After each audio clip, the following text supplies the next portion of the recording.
Waalaikumsalam warahmatullahi wabarakatuh.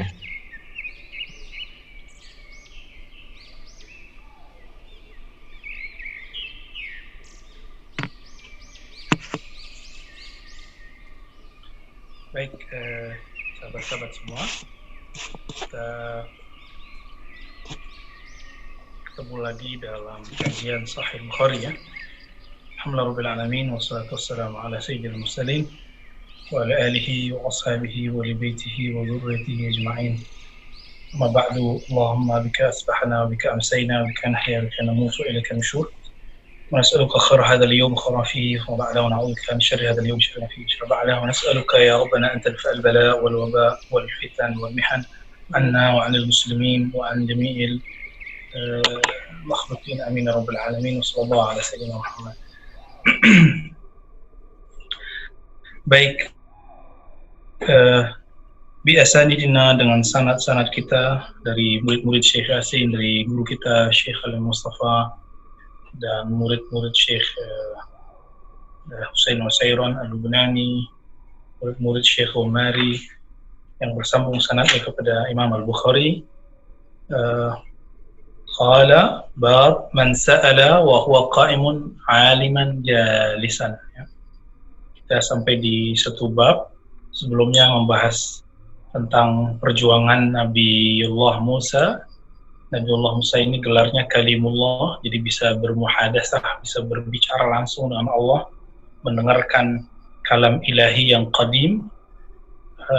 Namun ternyata masih ada yang di atas beliau ilmunya, dan itu ketemu Nabi Khadir alaihissalam. Maka di situ ada beberapa istinbat, salah satunya as-sabru 'alal ilmi asyaddu min as-sabri 'alal bala' ya.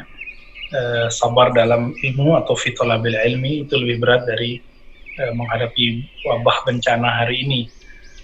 Begitu juga masyru'iyatu as-safar fi talabil ilm.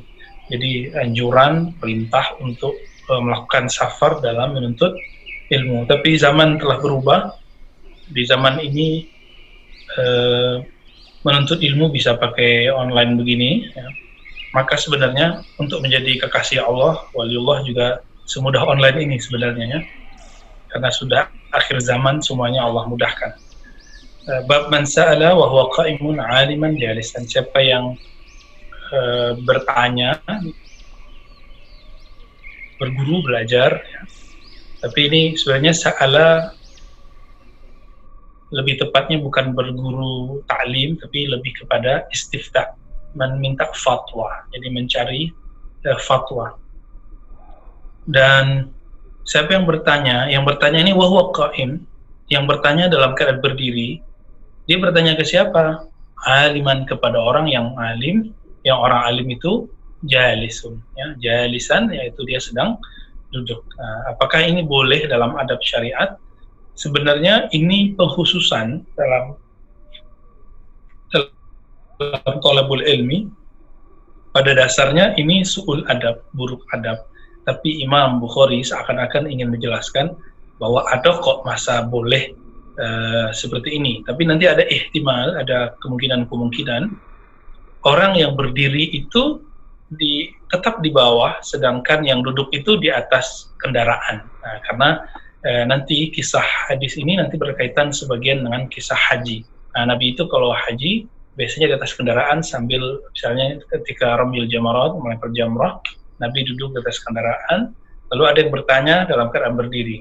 Maka sebenarnya tasawurnya, deskripsinya tidak seperti yang kita bayangkan selama ini. Baik, wabillahi qala haddatsana Utsman. Utsman ini nama lengkapnya Utsman bin Abi Syaibah, saudara dari Imamul Azim wa huwa Abu Bakar bin Abi Syaibah. Imam Utsman ini dengan saudaranya punya karir hadis yang luar biasa. Sayangnya saudaranya yang lebih pintar itu, yaitu Abu Bakar bin Abi Syaibah, punya kitab Musannaf, meninggal lebih awal tahun 235 Hijriah ya. Nah, Utsman karena umurnya panjang, dia tadinya ditahan oleh orang-orang Mu'tazilah untuk tidak boleh meriwayatkan hadis, khususnya hadis mengenai ru'yatullah.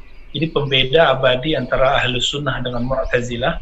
Jadi nanti siapapun yang ngaku-ngaku ahli hadis, ngaku rasional, lalu menolak hadis mengenai bahwa hamba dapat melihat Allah, tentu dengan izinnya, dengan izin, dengan kabar Rasulullah, di akhirat nanti, tanpa tajsim, tanpa ada menjisimkan Allah, tanpa ada menyerupakan Allah, maka orang-orang yang menolak hadis ini dapat dipastikan dia adalah neo-Mu'tazilah.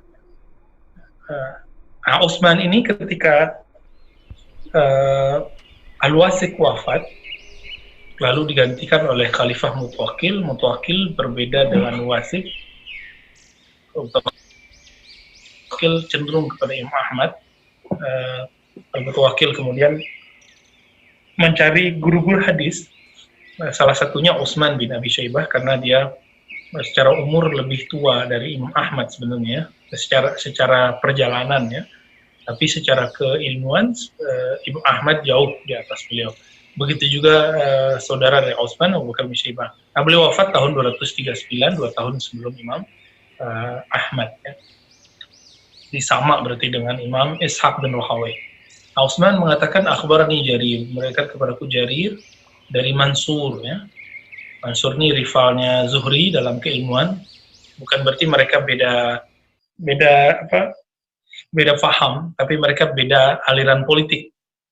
Nah, jadi kalau Mansur ini tidak pro pemerintah, sedangkan Zuhri nanti di hadis kedua nanti kita ketemu Zuhri itu pro pemerintah. Jadi sampai sekarang teman-teman, kalau ada kiai pro pemerintah, ada kiai anti pemerintah, tapi tidak melawan negara, nah itu adalah ya sejarah yang berulang aja ya. Saya kalau melihat itu senyum-senyum aja ya. Oh ternyata ini berulang terus sampai akhir zamannya.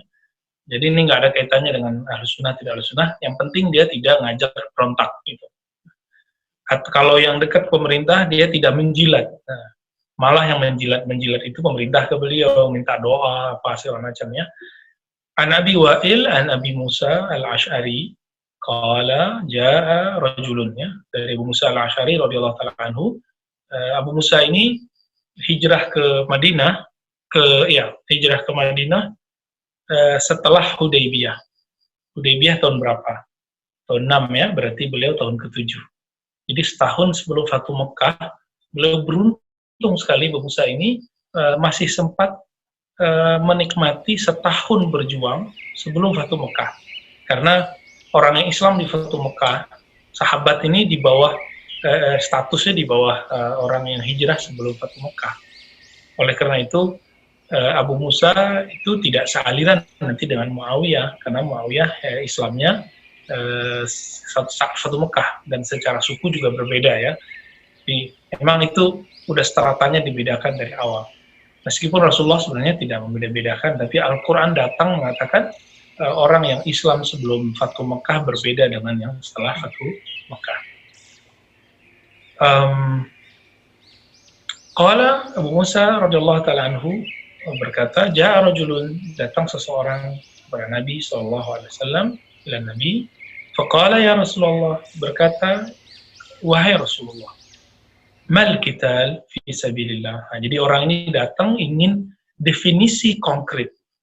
Kalau dalam ilmu mantik ada suatu definisi dengan contoh. Nah, ini kita sebut definisi konkret. Ya. Definisi at-ta'rif bil misal. Ada ta'rif dengan al-had, ta'rif definisi yang dibuat dengan ruang lingkup dan batasan. Nah, ini disebut dengan ta'rif bil had. Ya. Nah, kalau yang ini ta'rif yang konkret, apa kata orang ini? Mal qital fi sabilillah. Nah, Nabi itu karena bukan datang ke kampus, bukan bawa teori, Nabi itu bawa praktek. Maka kebanyakan definisi yang diberikan Nabi itu adalah definisi konkret. Kebanyakan begitu. Walaupun secara mantiki itu tidak sempurna definisi itu, tapi secara praktis itu sempurna. Maka sebenarnya definisi itu bagi saya kesempurnaannya tergantung kondisinya. Nah, di masa-masa Rasulullah justru definisi konkret itulah yang dibutuhkan. Kalau enggak seperti profesor di kampus, teori banyak, hasil penelitian bagus, tapi setelah itu hanya menjadi laporan jurnal. Ya. Tidak ada tatbiknya, penerapan konkretnya. Nah, ini kelemahan, ini beda kiai dengan profesor. Kiai langsung terjun di lapangan, ketika ditanya orang nggak pakai teori, dia pakai contoh. Kira-kira seperti itu ilustrasinya ya. Nabi ini perannya kira-kira seperti itu. Apa jawaban Nabi setelah ditanya? Karena orang ini kemudian memberikan deskripsi, ya Rasulullah, inna ahadana, sebagian kami ini yuqatilu ghadaban, berperang itu emosional, ya. Hati-hati, ini udah mulai terlihat ya, udah mulai terlihat di masa kampanye kemarin, baik yang pro 01, pro 02 itu mengira masing-masing jihad, padahal yang dilawan sesama muslim. Nah ini bukan, nggak masuk fisabilillah. Apalagi ghadaban, kepada orang kafir saja, itu tidak disebut fisabilillah. Kalau orang itu berperang karena ghadab, karena emosi. Saya emosi dengan orang-orang kafir, lalu saya bunuh dia, itu enggak. Nah ini yang saya sebutkan di beberapa kajian yang lain, bahwa Sayyidina Ali karramallahu wajhahu radhiyallahu ta'ala anhu, ketika hampir mengalahkan seseorang, pedangnya sudah di leher, tiba-tiba orang itu meludahi Sayyidina Ali, lalu beliau menarik pedangnya dan meninggalkan orang itu. Ketika ditanya, kenapa beliau nggak tebas langsung orangnya, padahal telah menghina, apa jawaban beliau? Tadi saya memeranginya karena dia kafir, tapi karena yang kedua, setelah dia meludahiku, aku memeranginya, ingin melawannya, ingin membunuhnya, menghabisinya, karena dia meludahiku, aku emosi. Nah, Sayyidina Ali mengerti ini hadis, maka beliau jangankan sesama muslim, kepada orang kafir pun beliau tidak mau emosional dalam bertindak. Saya sangat sedih sekali 2019 itu perjuangan-perjuangan politik kita banyak ghadabnya ya. Kalau ghadab nggak masuk surga. Hadisnya kita sudah hafal semua. La taghdab falakal jannah. Jangan kamu marah, kamu pasti masuk surga. Betul banyak orang-orang kemarin terbakar oleh neraka-neraka sebelum masuk ke neraka yang sebenarnya. Wa yuqatilu hamiyatan ya. Ada yang berperang dengan hamiyah, penuh semangat, tapi semangatnya semangat yang sifatnya ingin jadi hero ya. Hamiyah itu semangat tapi bukan semangat yang luhur, tapi hanya heroik, ingin disebut sebagai pejuang, orang-orang yang berkorban ya. Farafa'a ilaihi ra'sahu ya. Qala, maka Nabi mengangkat kepalanya. Langsung, jadi berarti Nabi serius ini ya. Qala wa ma rafa'a ilaihi ra'sahu illa annahu kana qa'iman ya. Tapi juga ada sebab yang kedua, karena orang itu berdiri. Nabi ini punya adab. Kalau ditanya orang, Nabi itu memandang orangnya. Beda dengan kita, dengan teman, bahkan orang tua nanya aja kita cuekinya, tidak. Jadi ditanya, disahut, tapi kita nggak melihat. Nah ini beda Nabi Muhammad Sallallahu Alaihi Wasallam. Ketika ada orang tanya, orang yang bertanya itu lagi berdiri, nah, Nabi Sallallahu Alaihi Wasallam lagi duduk. Maka Nabi memutar duduknya atau mengangkat kepalanya, melihat supaya orang itu merasa dihargai. Jadi inilah Nabi, ingin selalu menghargai orang. Kalau kita kan merasa, oh adalah tahu sama tahu gitu. Tapi Nabi tidak. Nah siapa yang mempunyai adab itu hari ini, maka dia telah mewarisi al-adab al-Muhammadi, adab Nabi Muhammad SAW. Semoga kita dapat adab-adab ini ya. Faqala man qatala litakuna kalimatullahi hiya al-ulya fahuwa fi sabilillahi azza wa jalla. Siapa yang berperang litakuna, agar adalah kalimatullah, kalimat Allah itu hiya al-ulya, menjadi tinggi.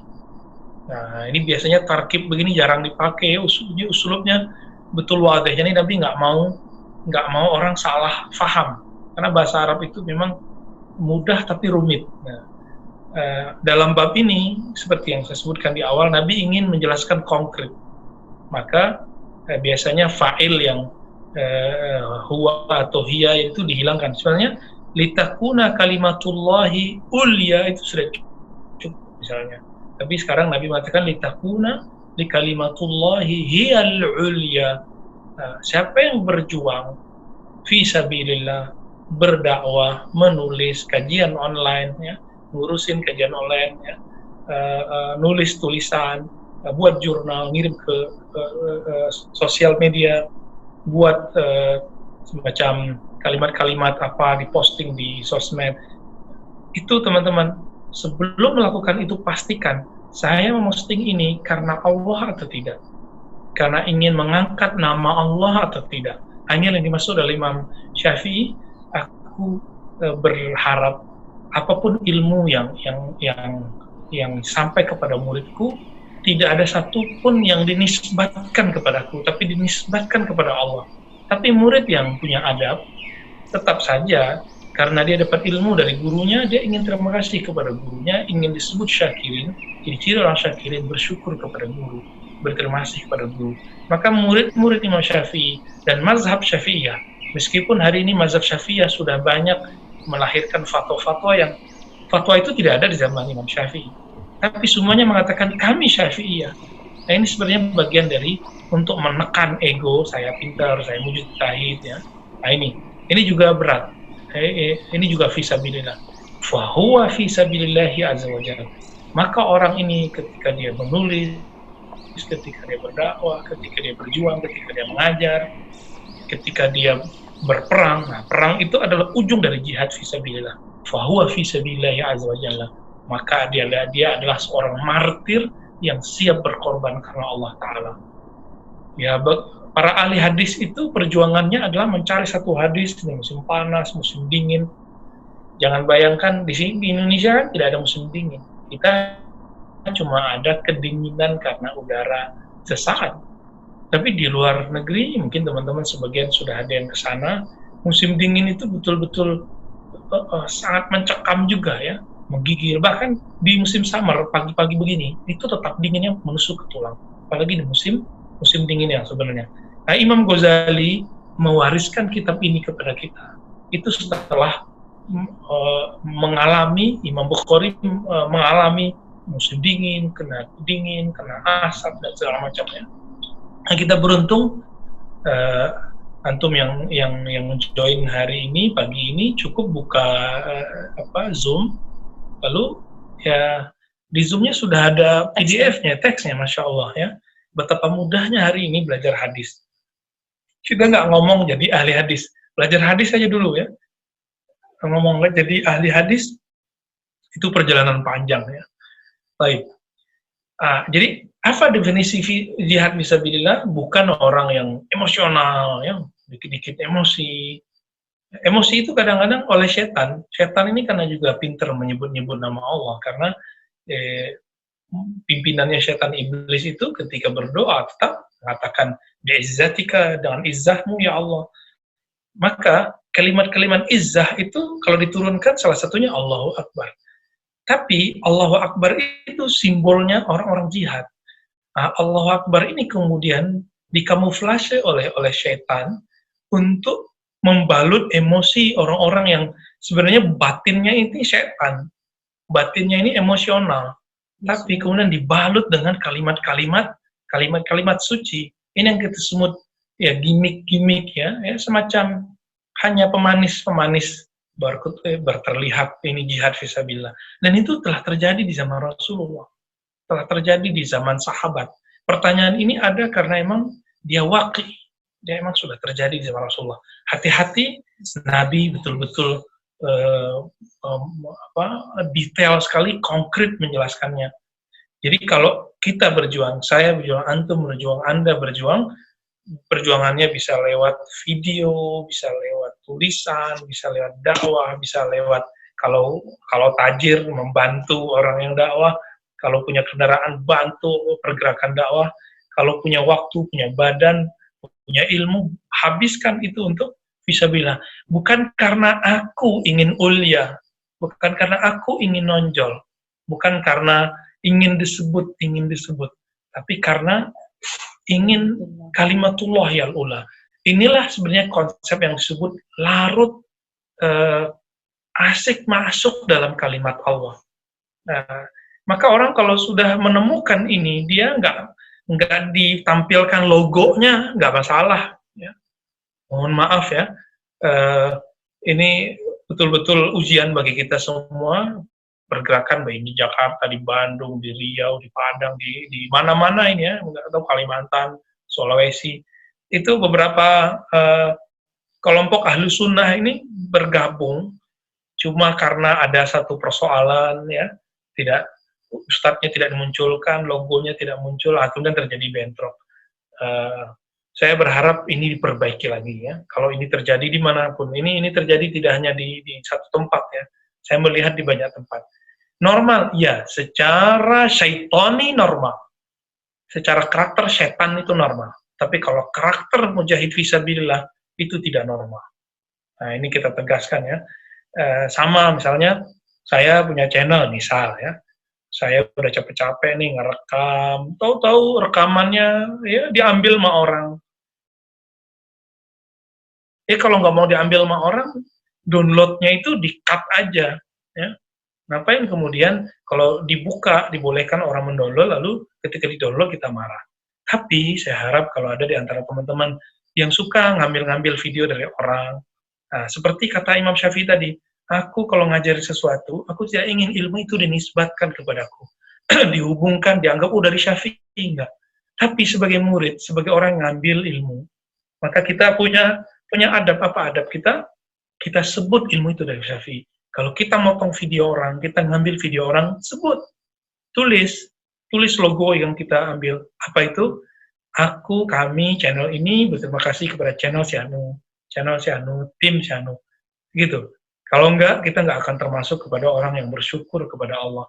Karena bersyukur kepada Allah dimulai dari bersyukur, berterima kasih kepada makhluk, terutama makhluk yang berupa guru, teman, ya, dan lain-lain. Nah, ini himbauan saya, teman-teman semua, supaya ini setannya betul-betul kuat, ya, di akhir zaman itu pun nyata-nyata semua. Baik, berapa lagi? 5 menit lagi, ya. Hadis berikut kita baca dulu sebelum nanti kita lanjutkan setelah waktunya habis. Wabil qala haddatsana Abu Nuaim, diriwayatkan dari Abu Nuaim, qala haddatsana Abdul Aziz bin Abi Salamah an Zuhri, dari Zuhri. Tadi saya sebut di atas ada Mansur bin Mu'tamir, beliau menjauh dari istana. Kalau Zuhri ini keluar masuk istana karena beliau punya program yang itulah ilham kepada beliau. Programnya adalah mengumpulkan hadis. Jadi kalau bukan karena Imam Zuhri, maka Imam Syafi'i, Imam Malik, dan kemudian generasi setelahnya Ibn Syaibah, ya, Ishaq bin Rahawai, Ahmad bin Hanbal, lalu generasi setelahnya Bukhari, itu akan kesusahan untuk mengumpulkan hadis. Dari Isa bin Talha, dari Abdullah bin Amr radhiyallahu ta'ala anhu, qala ra'aitu Nabiy sallallahu alaihi wasallam indal jamarah, aku melihat Nabi sallallahu alaihi wasallam saat di Jamarat, ya, ketika mereka jumrah, bahwa yus'al, lagi ditanya, faqala rajulun, lalu ada seseorang bertanya, ya Rasulullah, nahartu qabla an armi, aku menyembelih sebelum melempar jamrah, bukan jumrah, ya, tapi jamrah, wala haraj. Nabi mengatakan, irmi wala haraj, silakan, tidak masalah. Qala akhar, yang lain mengatakan, halaqtu qabla an nahar, ya Rasulullah, aku telah tahallul, telah motong rambut sebelum melempar jamrah. Kemudian Nabi mengatakan, inhar wala haraj, lakukanlah, tidak masalah. Fama su'ila an syai' quddima wala ukhira illa qala if'al wala haraj. Maka di saat itu Nabi menunjukkan kelonggarannya, baik ditanya di awal atau diakhirkan masalah jamroh itu, melempar jamroh, maka beliau mengatakan, if'al wala haraj, lakukan, tidak masalah. Hadis ini nanti dalam fikih menjadi bahasan panjang, silakan nanti dikaji kepada kawan-kawan yang pakar fikih, ya. Nanti ada ikhtilaf di situ mengenai hadis ini. Apakah mengambil jamrah itu rukun, syarat, apa? Nah, nanti ada pembahasan di sana. Baik. Silakan Musa ditutup lagi terus dimulai, ya.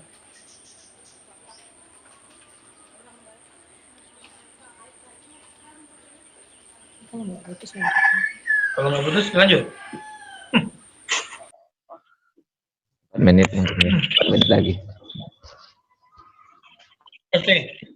Hadis ini dikasih judul oleh Imam Syafi'i, As-Su'al wal Futya inda Rabbil Jimar. Bertanya dan juga berfatwa, menjawab pertanyaan di saat melempar jumroh, ya. Jamroh, ya, kalau dalam bahasa Arab. Jadi ada Indonesia tapi rasa Arab gitu. Tapi dia bukan bahasa Arab.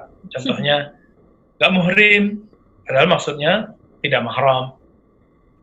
Rempel jumroh, padahal yang benarnya jamroh. Ya. Bahkan banyak ustadz kena di situnya. Zakat fitrah, padahal maksudnya zakatul fitr. Ya macam-macam. Ini halal bihalal, padahal maksudnya silaturahim. Ya. Hal ini, perbedaan-perbedaan ini sebenarnya kekayaan dalam lughah, ya, dalam bahasa, dan kita memang tidak bisa paksakan itu. Namun guru kami, Allah yarham Syekhuna Al-Mustafa, untuk talibul ilmi, untuk para da'i, beliau sangat keras dalam artian tegas, tidak boleh salah. Kalau mengutip bahasa Arab, sesuaikan dengan teks Arabnya. Makanya beliau, kalau boleh disebut, beliau manhajnya manhaj mutasyaddidin, dan itu yang punya manhaj begitu rata-rata memang ahli hadis yang bahis, ya, yang jago dalam melakukan penelitian. Dan Syekhuna Ali Mustafa, nah ini manhajnya. Salah sedikit itu bisa panjang ceritanya dengan beliau, ya. Namun dengan begitu beliau telah menelurkan banyak murid-murid yang luar biasa. Semoga kita termasuk orang-orang yang dapat keberkahan ilmu beliau, ya. Kalau Ibrahim bin Adham mengatakan, wahai ya ashabal hadis, bikum tusarraf annal bala. Ini pernah saya singgung sebelumnya, ya. Wahai ahli hadis, karena perjalanan kalian, karena thalabul ilmi kalian, bala bencana diundur dari kami. Maka kita berdoa semoga kajian hadis Sahih Bukhari ini dapat mengurangi bala jika memang Allah belum ingin mengangkatnya. Kita meminta seperti doa Imam Abul Hasan Syazili, ya Allah, kami nggak minta takdir itu ditolak dari kami, tapi kami minta jika takdir itu terjadi, maka berikanlah kami kekuatan ar-ruh, ayyidna bir-ruh, berilah kami kekuatan ar-ruh. Nah, ar-ruh di sini, ar-ruh itu kan salah satu dari rahasia-rahasia Allah. Rahasia itulah kira-kira yang menguatkan kita. Jadi kalau diterjemahkan bebas, ya Allah, kuatkanlah kami dengan rahasia-rahasia ilahiyahmu dalam menghadapi takdir-takdirmu. Kalau nggak begitu, nggak sempurna iman seseorang, karena iman itu disempurnakan dengan rukun yang keenam, al-iman antu'mina bil qadari khairihi wa syarrih. Iman dengan ketentuan Allah. Jadi menolak takdir itu kafir. Maka Imam bin Athaillah mengatakan, ya Allah, kami nggak minta takdir ini hilang, wabah ini hilang, karena memang takdirmu sudah begitu. Tapi kami minta, jika ini masih ada, kuatkan kami birruh dengan rahasia-rahasia. Kira-kira seperti itu. Nah, kembali ke teks ini, Sahih Bukhari, bab su'al wal futya inda ramil jimar, bab pertanyaan dan fatwa saat lagi manasik, kira-kira begitu. Manasiknya manasik bagian yang akhir-akhir, ya. Hadis ini menunjukkan seperti yang saya sebutkan di awal, Nabi itu sedang di atas kendaraan, lalu ada orang bertanya, lalu Nabi jawab. Dan ini menunjukkan bahwa manasik haji, selain sholat 2 rakaat setelah tawaf itu, ya, kita boleh berbicara selama tidak berkaitan dengan amr dunia, ya. Ini dalilnya. Jadi kalau ada keperluan bantu orang atau mengingatkan orang, menasihati, amar ma'ruf nahi munkar, itu boleh.